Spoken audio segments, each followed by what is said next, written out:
Selanjutnya Khalifah Abu Bakar di mata Rasulullah.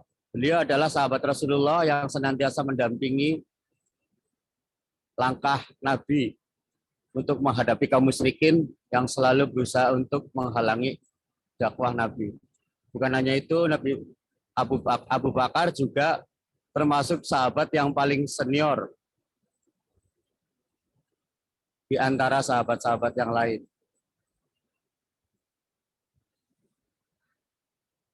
Abu Bakar di mana Nabi Muhammad bukan hanya sekedar sahabat, tetapi lebih dari itu, sifatnya yang dermawan, jujur, tawadhu, dan keikhlasannya mengorbankan jiwa dan hartanya demi agama yang dibawa oleh Nabi. Ketika posisi Nabi terpojokan di mata kaumnya, di sanalah hadir sosok pembela yang sangat tangguh, yang selalu membenarkan kata sahabatnya di dalam segala hal, sampai-sampai sesuatu yang tidak bisa dilogikakan asalkan hal tersebut keluar dari Nabi Muhammad SAW dibenarkan dan diyakini dengan sepenuh hati oleh Abu Bakar. Sehingga para sejarawan dan juga kaum muslimin memposisikan Abu Bakar setelah Nabi Muhammad SAW. Lanjut.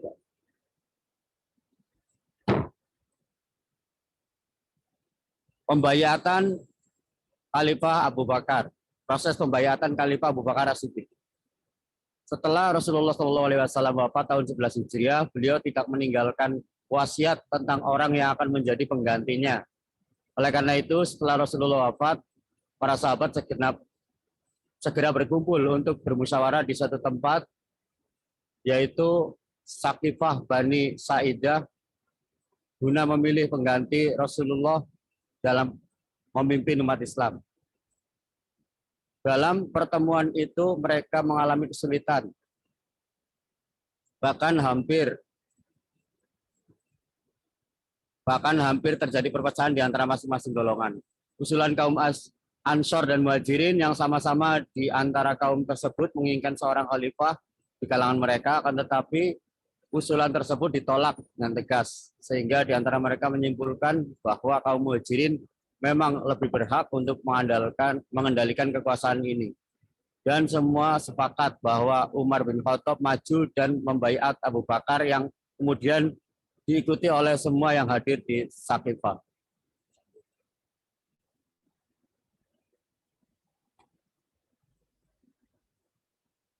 Pidato Abu Bakar As-Siddiq. Wahai manusia, sungguh aku telah memangku jabatan yang kamu percayakan, padahal aku bukan orang yang terbaik di antara kamu. Apabila aku melaksanakan tugasku dengan baik, bantulah aku. Dan jika aku berbuat salah, luruskanlah aku. Kebenaran adalah suatu kepercayaan, dan kedustaan adalah suatu pengkhianatan. Orang yang lemah di antara kamu adalah orang yang kuat bagiku. Sampai aku memenuhi hak-haknya.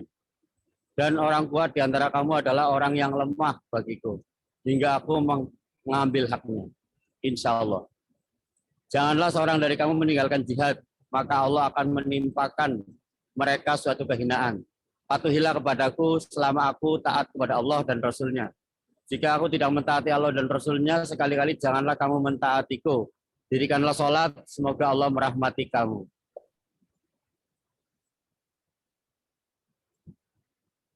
Manusia tahu bahwa dirinya itu lemah, namun anehnya dia terus-menerus tidak taat kepada Dia, kepada Allah yang Maha Kuat.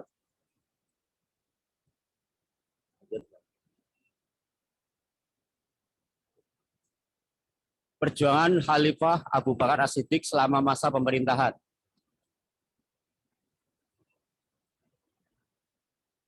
Lanjut.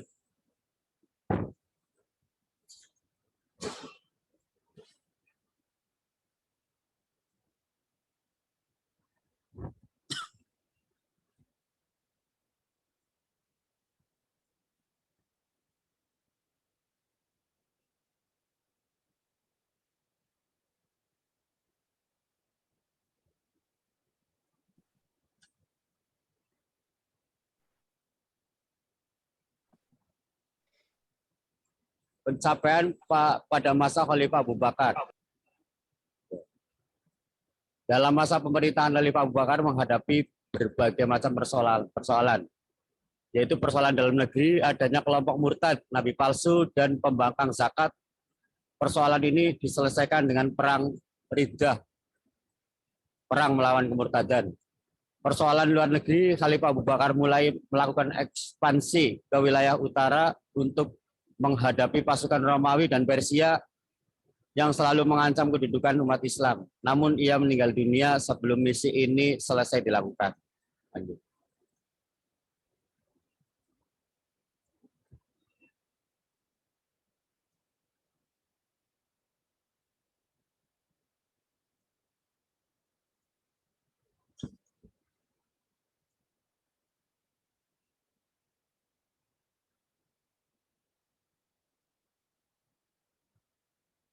Kemudian perjuangan Khalifah Abu Bakar di berbagai bidang.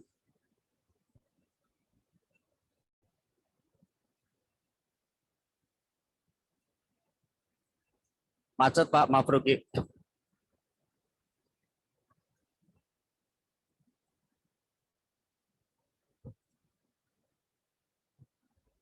Di bidang politik, ya, pemerintah berdasarkan musyawarah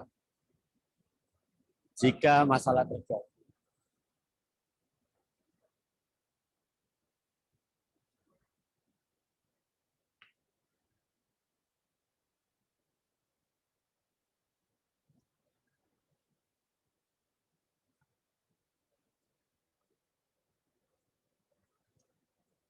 Pemerintah berdasarkan musyawarah, jika masalah terjadi, Khalifah Abu Bakar selalu mengajak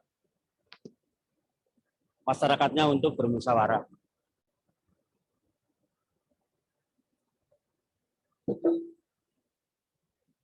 Konsep pemerintahan yang demokratis, khususnya kekuasaan yang berdasarkan undang-undang. Abu Bakar tidak pernah menempatkan dirinya beserta sanak kerabatnya suatu kekuasaan yang lebih tinggi dari undang-undang. Semua kalangan disamaratakan, tidak berbeda-bedakan. Lanjut. Kemudian penyelesaian kaum Riddah. Awal mula terbentuknya kaum Riddah, kaum murtad ini saat Rasulullah dinyatakan jatuh sakit. Setelah Rasulullah wafat, gerakan ini makin banyak tersebar, baik di timur, barat, maupun utara. Gerakan ini ditokoi oleh orang-orang yang mengaku dirinya Nabi, yaitu Musa Ilamah, Tulfah, Tulhah, dan Aswad al-Insan. Pengumpulan ayat-ayat Al-Quran. Pengumpulan ayat-ayat Al-Quran dilaksanakan berdasarkan alasan para penghafal Al-Quran banyak yang syahid dalam memerangi kaum murtad, nabi-nabi palsu, dan orang-orang yang enggan membayar zakat. Sarana penulisan wahyu berupa daun-daun, kayu-kayu, dan tulang-tulang adalah benda-benda yang mudah rusak.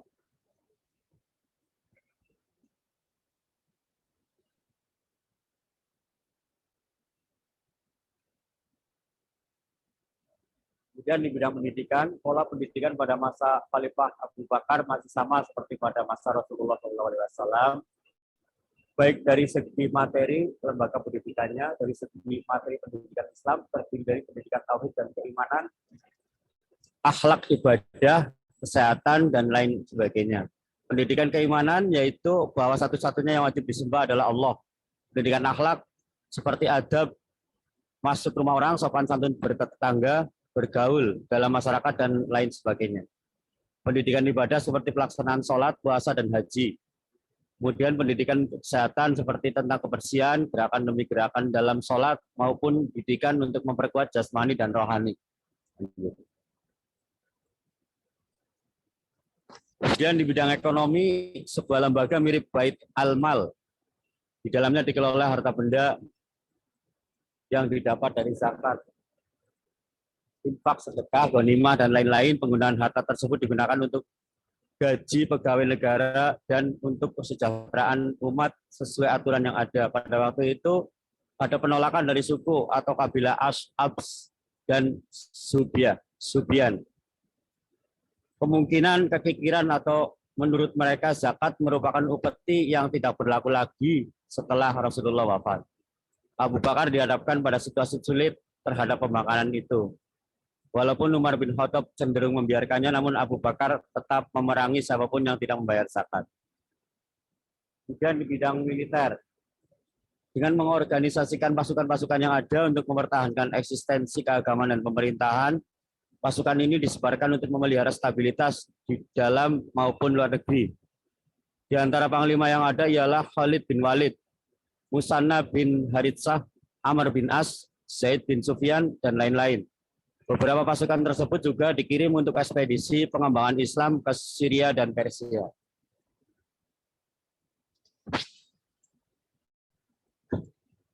Lanjutkan.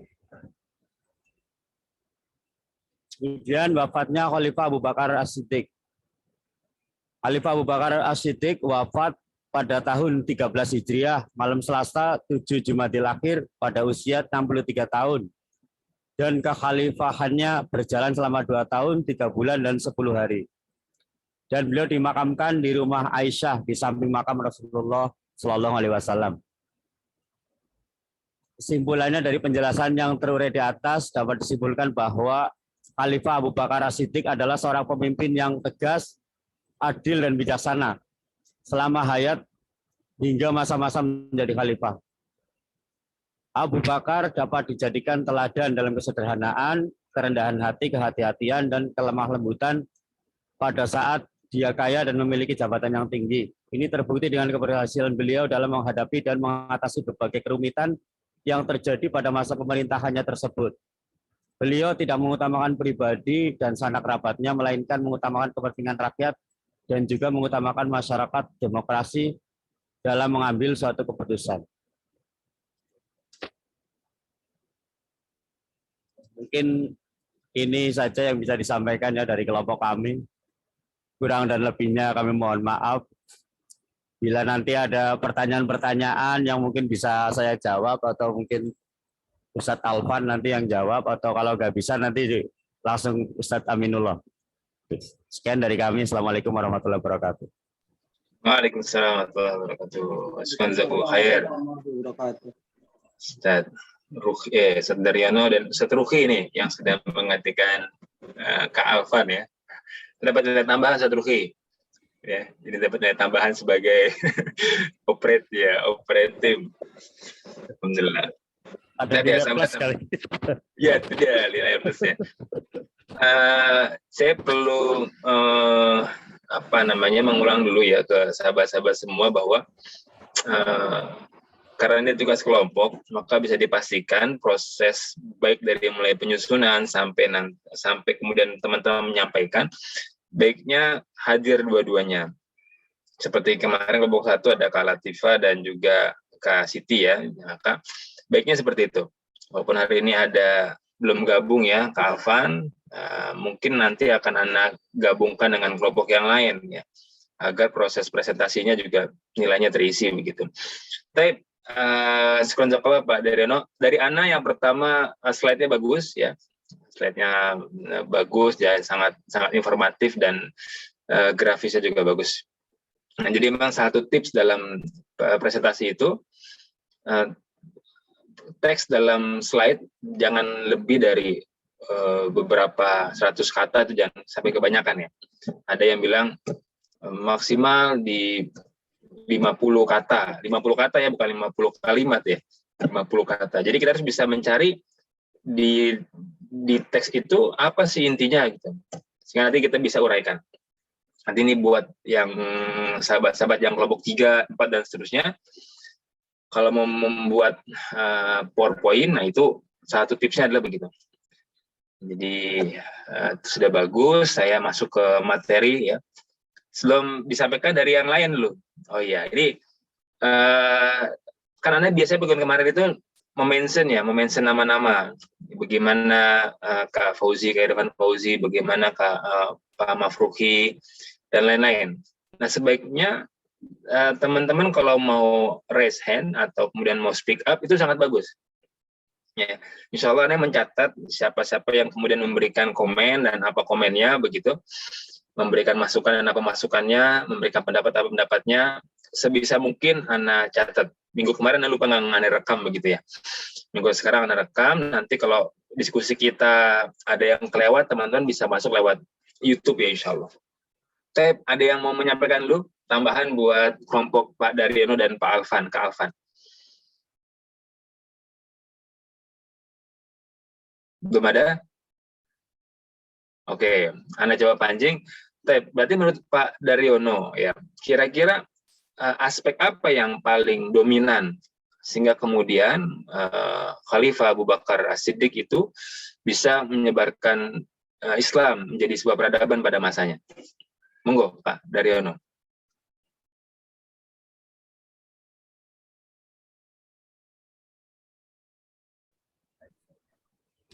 Jadi kalau masalah perbedaan, maksudnya kelebihannya gitu ya. Nah, yang agak dominan gitu. Yang paling dominan sebenarnya ya pidatonya itu, pidato pertamanya itu ya. Jadi beliau berpidato seperti itu kan, berarti bukan manusia yang sempurna, bukan yang terbaik dari semuanya para sahabat itu kan, teman beliau itu dipercaya untuk memimpin, makanya kalau salah diluruskan, kalau benar minta tolong didoakan dan lain sebagainya. Pada saat speak awal ya. Lagi terima kasih kepada tim sukses, kepada para pendukung saya, nggak begitu ya? Itu aja. Kan berat itu untuk pertama menggantikan seorang Rasulullah, melanjutkan.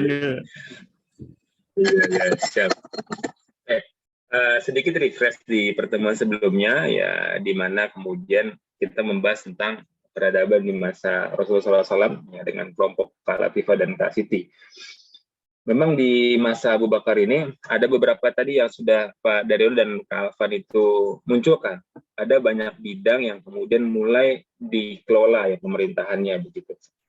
Jadi muncul ada bidang pemerintahan, ya, bidang kemasyarakatan, pendidikan, ekonomi, dan militer begitu. Nah ini beberapa clue sebenarnya ya, bahwa kalau kemudian di masa Rasulullah itu musyawarah yang ada namanya kalau di bahasa Arab tokoh vitalnya kan langsung Rasulullah SAW begitu. Para sahabat kemudian memberikan masukan dan Rasulullah memutuskan. Nah di masanya Abu Bakar ini itu tidak ada tokoh sentral. Ya, ini menarik sebenarnya.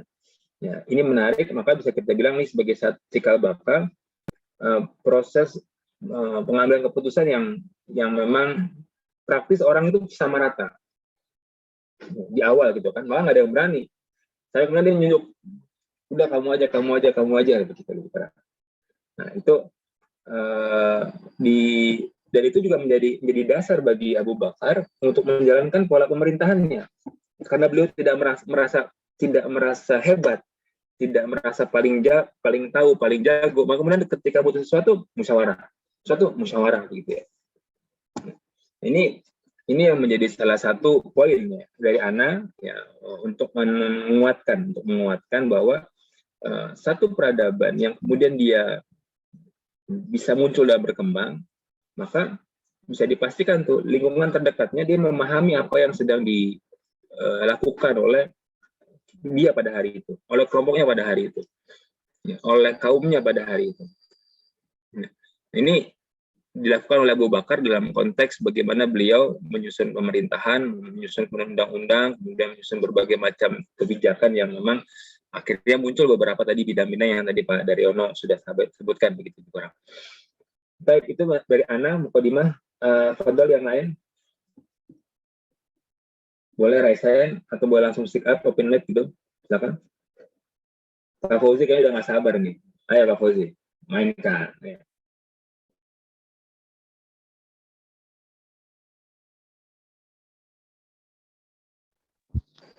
Pakar sejarawan itu, Iya, jangan disia-siakan ini. Saya bingung Ustadz mau nanya karena tadi sudah keren banget presentasinya. Nambahin Ustadz, bukan nanya nambahin. Iya, dipertajam. Ini kan? Dipertajam. Ya. Bahkan untuk yang tadi Ustadz. Jadi saya bingung ini.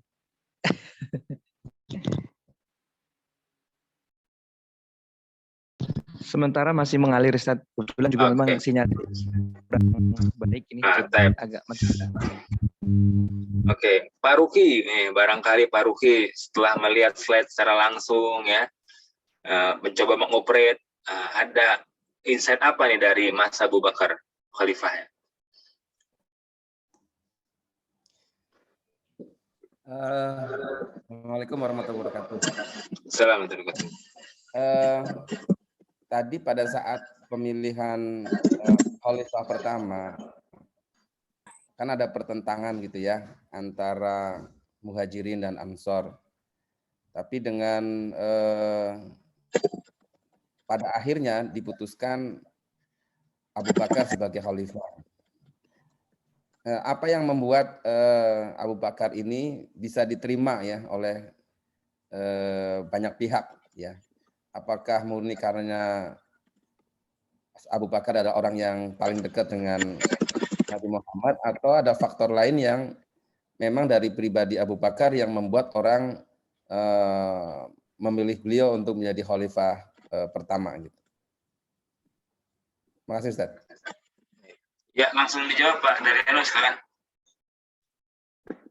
Ya kalau menurut saya begini Pak Ustadz Mabruki. Jadi emang kalau yang paling dekat memang paling dekat beliau ya. Yang pertama masuk Islam juga beliau, mengikuti Nabi Muhammad paling pagi hari lah. Kemudian udah bukan teman lagi, udah kayak sahabat, udah emang keluarga jadinya kan. Selanjutnya beliau yang paling totalitas itu. Kalau untuk harta semuanya disumbangkan semuanya untuk Islam kan, untuk perkembangan Islam membantu Rasulullah. Jadi benar-benar total. Biarpun memang dari kaum Syiah ada dulu kan, jadi memang menggadang-gadang itu Ali bin Abi Thalib sebagai penerus Rasulullah waktu itu. Tapi ya itu karena yang menurut kaum Muhajirin yang paling dekat itu. Jadi karena paling dekat dan juga sudah totalitas itu loh. Itu aja. Ya. Tamam ya, saat dari Yono. Yang lain mau nambahin, Kak Latifah, Kak Siti ini yang kelihatan videonya. Saya belum bisa menyapa yang lain yang belum kelihatan, tapi nanti ada Kak Maharani Ayunur ya. Beliau ini yang pertama datang di Zoom. Jadi nanti saya coba minta beliau untuk juga speak up. Sebelumnya mungkin mangga Kak Latifah atau Kak Siti. Ya, menambahkan Ustaz sedikit. Tamam, yuk, betul. Saya bertanya. Mungkin pemerintahan di masa Abu Bakar As-Siddiq itu yang paling menonjol dalam mempengaruhi perkembangan Islam itu di bagian demokratisnya kepada rakyat di saat itu, karena beliau memberikan kesempatan untuk mengeluarkan suara dan memberikan kesempatan untuk memilih pilihan rakyat sendiri gitu. Politiknya yang baik dan demokratisnya yang tinggi terhadap masyarakat. Itu aja Ustadz. Alhamdulillah matur suwun ya Bu Siti ya. Jadi di aspek pengolahan pemerintahan yang demokratis. Kak Latifah, silakan.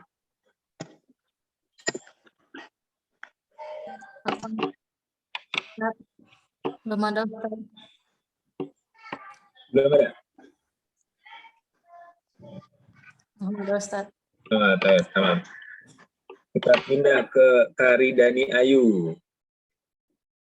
Karidani, sehat?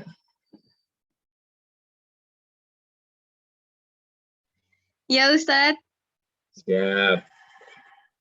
Kali datang paling pertama ya. Luar biasa ini beliau nih. Mana orangnya? Rajin banget Mas Allah. Di bawah ya. Jadi 8 kurang 10, 8 kurang 7 menit. Nah, beliau sudah gabung Zoom. Nah, ini keren.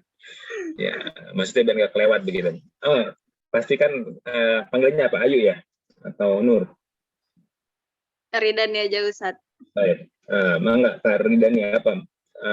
Pertanyaan atau tanggapan, komentar ya? Silakan.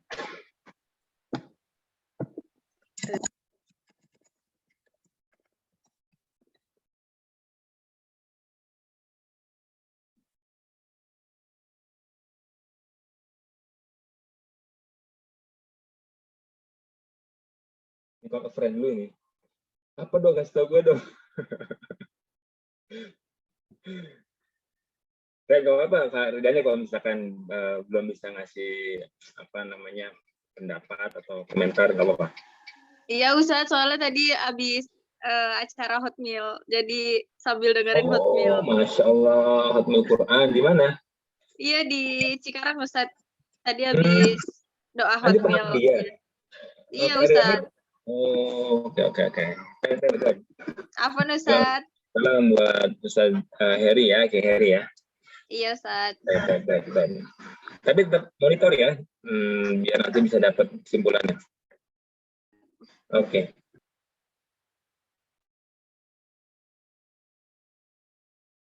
Nanti kalau Kak Fauzi sudah punya ide, gagasan, boleh ya langsung open mic saja.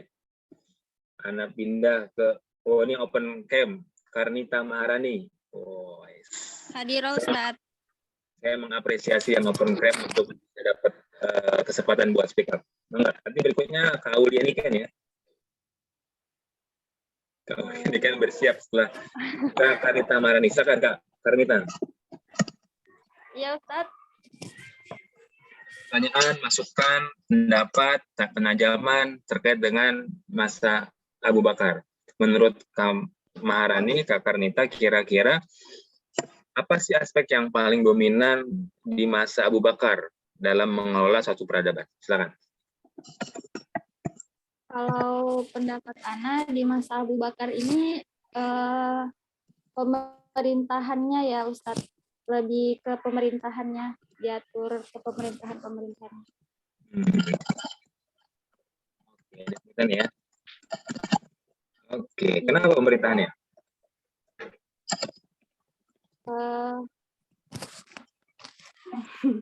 Masa pemerintahan ya, jadi kayak lebih kan masa Abu Bakar ini ngatur ya, pemerintahannya ngatur gitu Ustaz. Mafhum, insya Allah. Ya, baik, kalau yang dengar dari awal tuh insya Allah mafhum apa yang dibilang sama Kak Karnita Maharani. Aspek pemerintahannya saat ya, karena ABCD itu ada penjelasannya di awal sama Pak Daryono, insya Allah begitu ya. Oke, Kak Auliani kan, tafadhol. Ustadz Afan mau nanya. Boleh. Itu paling aman tuh. Nanya. Tadi kan Afan Ustadz, tadi sebelumnya saya gabungnya agak setengah jam telat ya. Oke. Jadi saya mau nanya, kan pada masa Abu Bakar itu kan ada pemberantasan dilakukannya pembayaran sistem zakat gitu ya. Habis itu kan lalu di situ banyaknya para pembangkang zakat kan Ustaz. Jadi di situ juga Abu Bakar berarti kan memberantas para pembangkang zakat. Jadi kalau misalkan zakat ini ngaruh nggak sih Ustaz sama pemerintahan masa Abu Bakar saat itu? Jadi kalau misalkan banyak yang nggak bayar misalkan, itu ngaruh nggak sama pemerintahan saat itu? Gitu Ustaz. Syukur Ustaz Afan. Pertanyaannya mantap ya Kak Auliani. Sorry nih, terinspirasi dari siapa Kak Nika pertanyaan ini? Apa memang muncul atau memang ada insight dari yang lain? Nggak apa-apa. Walaupun memang iya Ustaz muncul dengan sendirinya. Enggak Pak Daryono, tangkap tadi poinnya? Ya, ini kalau saya mungkin kurang tepat, tapi ya saya jawab aja. Nanti ditambahin Ustadz aja. Nih, kalau tentu saja berpengaruh sebenarnya ya. Kalau menurut Abu Bakar itu kan untuk membersihkan harta-harta itu dulu, pertama harta-harta kita dibersihkan dulu, itu jadi seolah-olah harus wajib dibayar gitu. Jadi yang nggak bayar nanti akan terjadi pembangkangan terus. Kalau suatu saat ini ada pembangkangan itu, nanti kedepannya akan menjadikan kayak gitu terus. Menurut Abu Bakar begitu.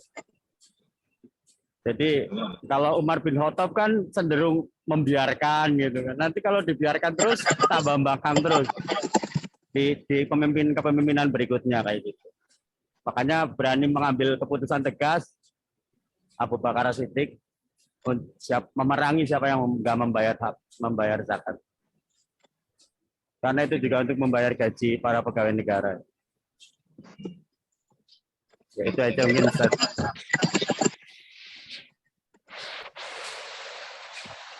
Lagi begini.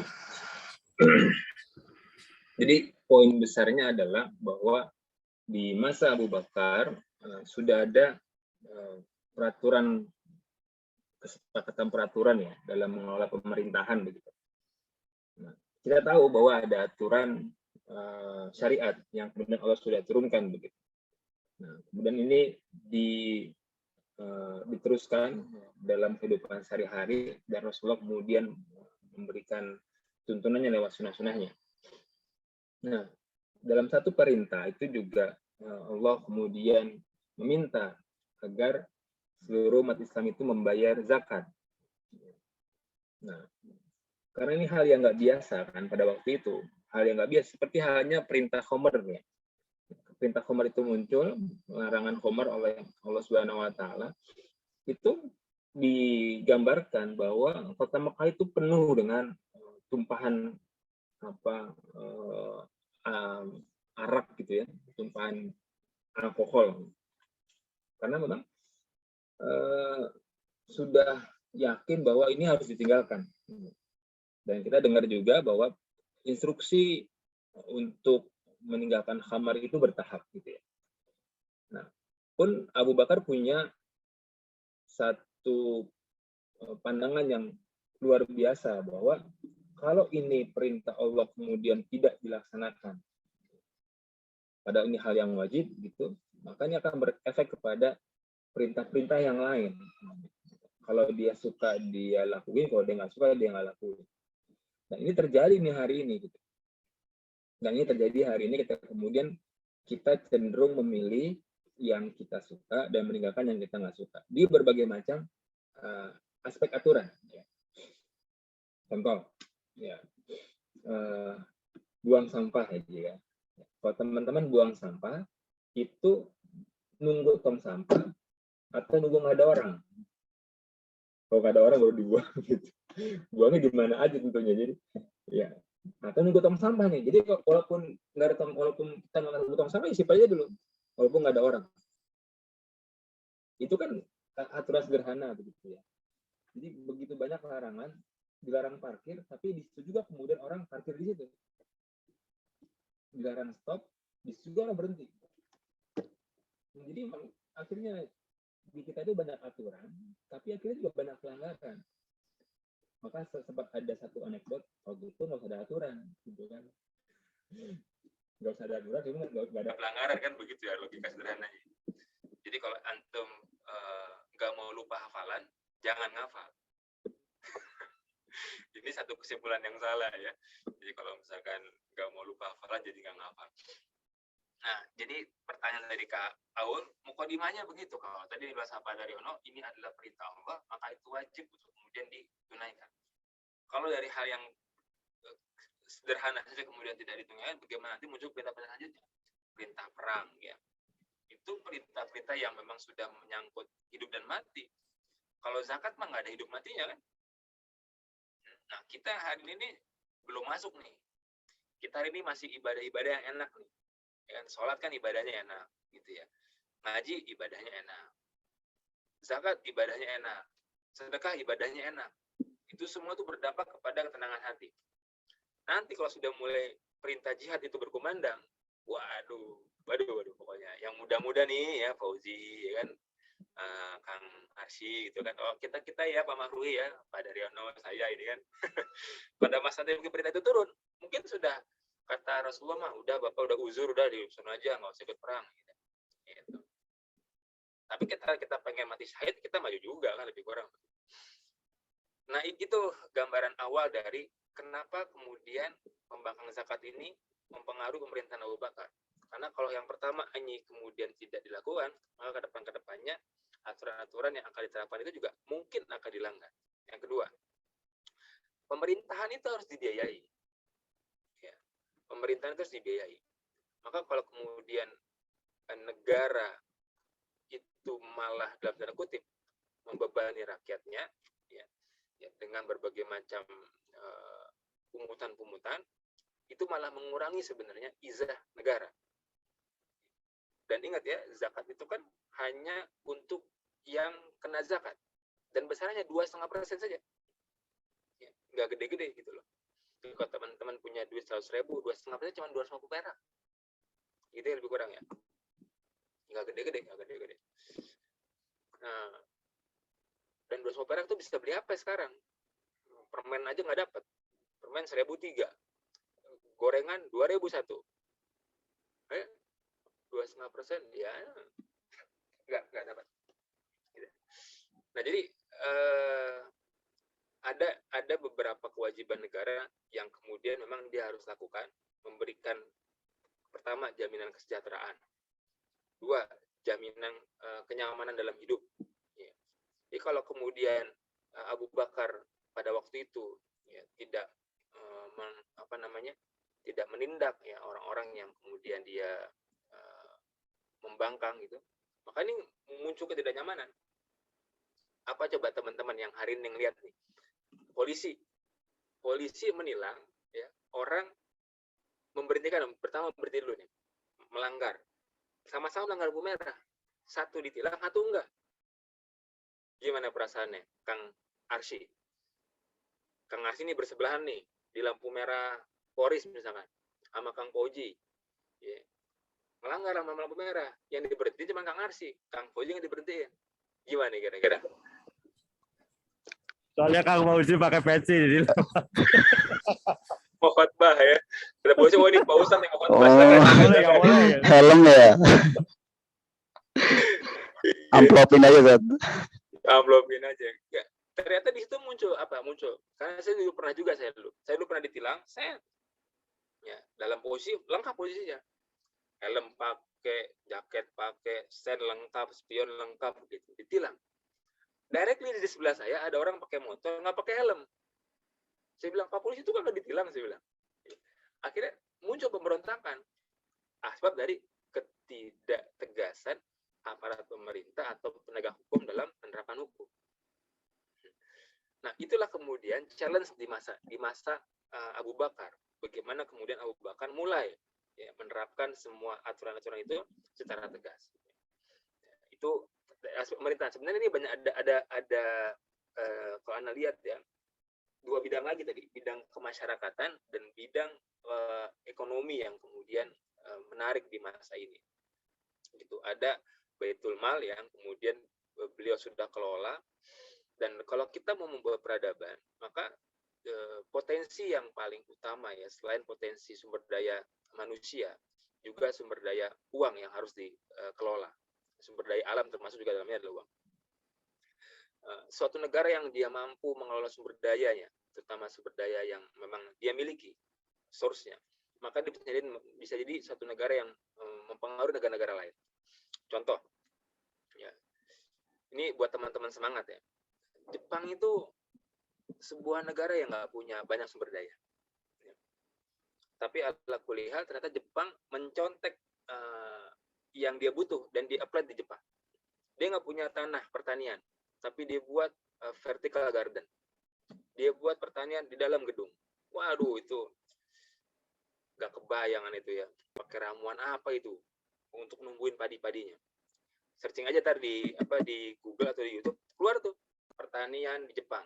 Di gedung, waduh, luar biasa. Kita ini sawah pertanian dibuat jadi gedung. Jadi kita kebalik ya.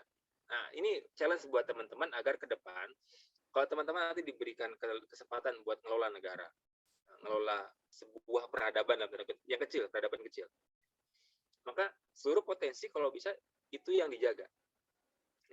Suatu kemandirian negara itu atau suatu kemandirian satu bangsa itu bisa membuat bangsa ini hebat. Sudah jam 9 lebih 2 menit, saya izin menutup dengan satu buah kisah ya, yang dikutip oleh Mardigu Wowick dalam bukunya. Ternyata pada zamannya dulu, tulip itu, tahu kan kembang tulip ya? Kembang tulip, kalau di kita taunya kembang mawar mungkin ya. Kalau Valentine, misalkan kalau lagi wisuda begitu, kalau lagi orang jatuh cinta, ngasihnya kembang mawar kan. Nah, di Belanda itu ngasihnya kembang tulip, Eropa, tulip. Nah, pada masanya kembang tulip itu bisa dihargai lebih mahal dibanding rumah. Ternyata cuma hanya segini, cuma hanya sekelompok orang saja yang dalam tanda kutip memaknai mahal kembang tulip. Kemudian diafirmasi ke semua orang, kok kembang tulip itu lambang begini, kembang ini, kembang gitu. Akhirnya kembang tulip banyak orang beli dengan harga-harga mahal, kembang tulip jadi mahal, ya. Dan akhirnya ketika satu masa tulip itu kena hama, jeder, ya. Akhirnya rusak semua. Akhirnya semua orang yang investasi ke tulip jadi orang miskin. Jadi sahabat-sahabat semua, rekan-rekan SPI ya, pelajaran buat kita, ternyata yang membuat mahal sesuatu itu pertama adalah hanya orang-orang tertentu yang menguasai saja. Ya, tadi kembang tulip, kemudian intan berlian. Ya, intan berlian kalau di Indonesia batu bacang gitu ya, batu cincin itu. Itu kan kalau orang-orang yang kemudian dia nggak terlalu suka dengan itu, dia nggak terlalu mikirin ya. Dikasih juga kayaknya nggak mau. Ya. Tapi kalau kita nih dikasih intan berlian, sekarang sudah tahu intan berlian itu batu bagus. Nah, bagus ini itu diciptain sama sebagian kecil orang. Batu bagus itu diciptain, nilainya menjadi nilai-nilai yang bagus oleh sebagian kecil, kemudian diafirmasi ke yang lain. Sehingga merasa ini menjadi barang yang hebat. Dan nilainya dibuat limited. Jadi kalau yang nilai yang bagus-bagus itu dibuat banyak, dibuat massal, jadi nggak limited lagi, jadi nggak mewah lagi. Kenapa mobil Mercy itu mewah? Karena jumlahnya sedikit. Kenapa sedikit? Harganya mahal. Avanza bukan barang mewah. Kenapa? Yang punya banyak. Dan akhirnya harganya murah. Nah, sahabat-sahabat semua, ini menjadi salah satu entry point ya, kita mengambil pelajaran dari bagaimana Abu Bakar kemudian mengelola atau mendevelop peradaban Islam di masanya. Dan makasih pada Pak Daryono, Pak Mafruki, dan ini kayaknya sampai terakhir ini Kak Alvan nggak gabung ya. Nanti mungkin beliau kita tugaskan untuk bergabung ke kelompok yang lain untuk sama-sama kontributif. Dari Ana itu saja. Syukran jazakallah buat semuanya yang sudah hadir. Kita akan ketemu lagi di pekan depan, dan pantau juga ya itu LMS-nya untuk verifikasi absen insyaallah. Syukran jazakallah, sama-sama kita juga alhamdulillahirabbil alamin. Istighfar. Astagfirullahaladzim. Dan doa kifaratul majelis. Subhanallah. Asyhadu an la ilaha illa anta astaghfiruka wa atubu ilaik. Assalamualaikum warahmatullahi wabarakatuh. Waalaikumsalam warahmatullahi wabarakatuh. Afan ya. Selamat saum ya. Terima kasih.